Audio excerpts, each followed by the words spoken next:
सर्वांना जय भीम, नमो बुद्धाय। महाबोधी महाविहार मुक्ती आंदोलन हा आंदोलन 12 फेब्रुवारी पासून बोधगयामध्ये सुरू आहे आणि यांचे नेतृत्व आकाशजी लांबा हे करत आहे। 12 तारखेला ज्यावेळेस महाबोधी महाविहाराच्या समोर जे पिंपळाचे झाड आहे त्या ठिकाणी भंतेजी आणि उपासक बसलेले होते। काही दिवस ते तो आंदोलन चाललेला, पण काही दिवसानंतर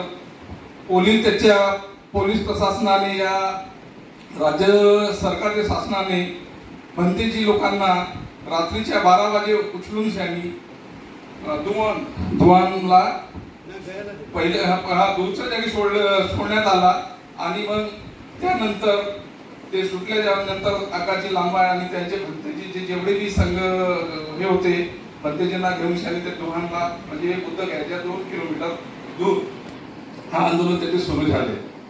सौभाग्य असं झालं की मी बोधगयाला कधी गेलो नव्हतो, कधी पाहिलोही नव्हतो, पण या आंदोलनाच्या माध्यमातून मी आणि माझे भाऊ आशिष कांबळे आम्ही 4 मार्चला बोधगयाला गेलो आणि या आंदोलनामध्ये 3 दिवस त्या बुद्ध दुहानला 3 दिवस आम्ही तिथे गेलो होते। आम्ही 3 दिवस तिथे राहिलो, 1 दिवस लागायचा फिरायला गेलो, पण त्या आंदोलनामध्ये सामील व्हायला आम्ही त्यावेळेस गेलो आणि त्यावेळेस आकाशजी लांबा त्यावेळेस मीनाचार्यजी एकच होते। त्यावेळेस जो आंदोलन चालू होता आम्ही ज्यावेळेस गेलो त्यावेळेस मीनाचार्यजी एकच होते, पण काही कारणास्तव थोडासा त्यांच्यामध्ये थोडासा विचार वेगळे झाले। असो, त्यांची बी लढाई एकच आहे, लांबाजीची बी लढाई एकच आहे, सर्वांचा नेतृत्व म्हणजे उद्देश एकच आहे, महाबोधी महाविहार आपला मुक्त झाला पाहिजे।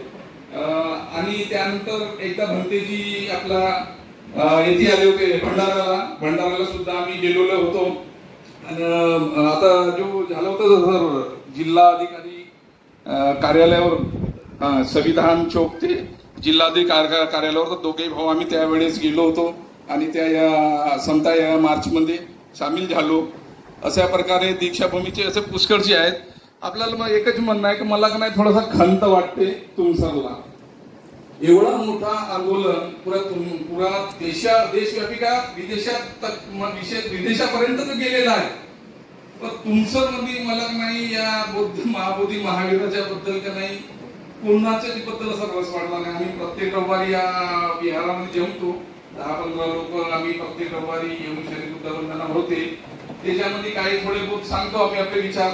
पण असं मला वाटलं की तुमसर मध्ये खरंच या आंदोलनाला गती नाही मिळाली आहे आणि माझ्या म्हणणं एकच आहे की जेवढे जे आपले उपासक आहेत यांना विनंती आहे की आपल्या आसपास म्हणजे भंडाऱ्याच्या म्हणा नागपूरच्या आसपास जेव्हा हा असा आंदोलन होतं त्या आंदोलनामध्ये जाऊन सामील होत जा। आपण एकतर करू शकतो, आपण जेव्हा मी ड्युटीवर येऊन आज म्हणजे भंतेजी मला एक म्हणजे दुःख होऊन राहिला तर माझी ड्युटी असल्याने मी या रॅलीमध्ये सामील नाही झालो, नाहीतर ह्या याच्यामध्ये आम्ही सामील नागपूर मुंबई बोधगयापर्यंत आम्ही या अशा आंदोलनामध्ये सामील व्हायला जातो। पण आज असे झाले की माझ्या ऑफिसला जे माझे सी आहे हे आज अचानक आले आणि मला या यात्रेमध्ये भाऊ यायला नाही म्हणून मला दुःख वाटते।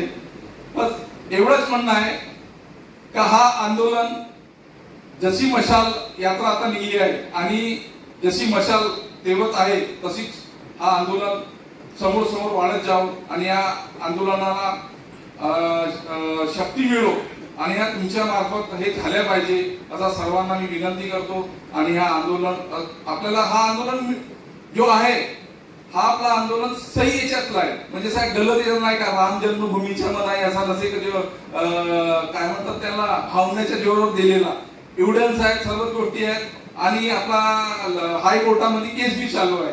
आता 5 तारखेला होते पण ते काही कारणास्तव थोडीशी वाढली आणि आपल्याला याच्यात विजय मिळणार आहे, या आंदोलनाला विजय मिळणार आहे। एवढीच आहे की सर्व मिळून आपण या आंदोलनाला समोर गती देऊ, बस एवढेच बोलून मी आपले शब्द पूर्ण करतो।